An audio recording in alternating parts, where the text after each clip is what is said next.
आज के इस अध्याय में हम जानेंगे कि अनुनासिक किसे कहते हैं, इसके प्रयोग के क्या नियम हैं तथा उदाहरणों के द्वारा अनुस्वार और अनुनासिक के अंतर को भी समझेंगे। हिंदी में स्वरों का उच्चारण दो प्रकार से होता है। पहला है निम्नुनासिक, जिन स्वरों के उच्चारण में हवा केवल मुख से निकलती है, नाक की सहायता की आवश्यकता नहीं पड़ती, उन्हें निम्नुनासिक कहा जाता है। जैसे इधर, शहर, आप, अपना, घर इत्यादि।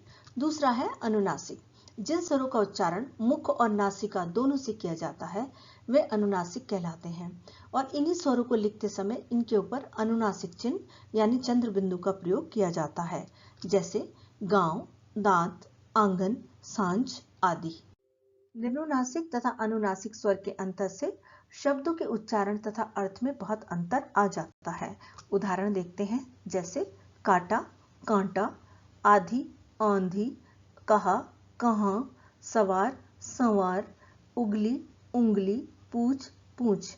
यहाँ हम देख रहे हैं कि निम्नुनासिक शब्दों पर अनुनासिक यानी चंद्र बिंदु का प्रयोग करने से उनके उच्चारण तथा अर्थ में बहुत अंतर आ गया है। अनुनासिक का प्रयोग किस प्रकार होता है, आइए जानते हैं। अनुनासिक स्वरों का गुण होता है और अ, उ तथा री स्वर वाले शब्दों में अनुनासिक लगता है। इन्हीं स्वरों को लिखते समय इनके ऊपर अनुनासिक चिन्ह यानी चंद्र बिंदु का प्रयोग किया जाता है। जैसे कुआं, चांद, ऊंचाई, अंधेरा आदि। यहाँ हमारे मन में एक संदेह उत्पन्न होता है कि यदि अनुनासिक वास्तव में स्वरों का गुण है तो स्वरों में ई और ई, ए, ओ, औ भी आते हैं, तो अनुनासिक इन स्वरों पर क्यों प्रयुक्त नहीं होता। तो आइए अब जानते हैं कि इन स्वरों पर चंद्र बिंदु का प्रयोग क्यों नहीं किया जाता। ई, ए, ओ और औ इन सभी स्वरों के साथ अनुनासिक यानी चंद्र बिंदु के स्थान पर अनुस्वार यानी बिंदु का प्रयोग किया जाता है।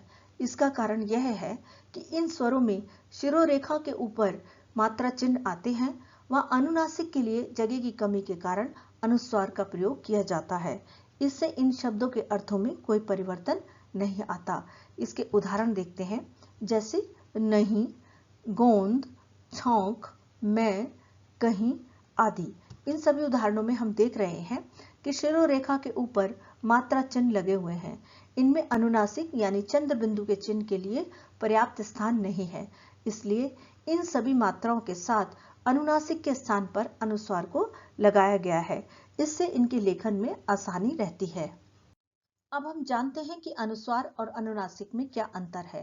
पहला अंतर है कि अनुनासिक एक स्वर है जबकि अनुस्वार मूलतः व्यंजन। इनके प्रयोग के कारण कुछ शब्दों के अर्थ में अंतर आ जाता है। जैसे हंस, हंस शब्द में यदि हा के ऊपर अनुस्वार का प्रयोग हो तो इसका अर्थ होता है एक जल पक्षी, और यदि हा के ऊपर अनुनासिक यानी चंद्र बिंदु लगा हुआ हो तो इसका अर्थ होता है हंसना यानी हंसने की क्रिया।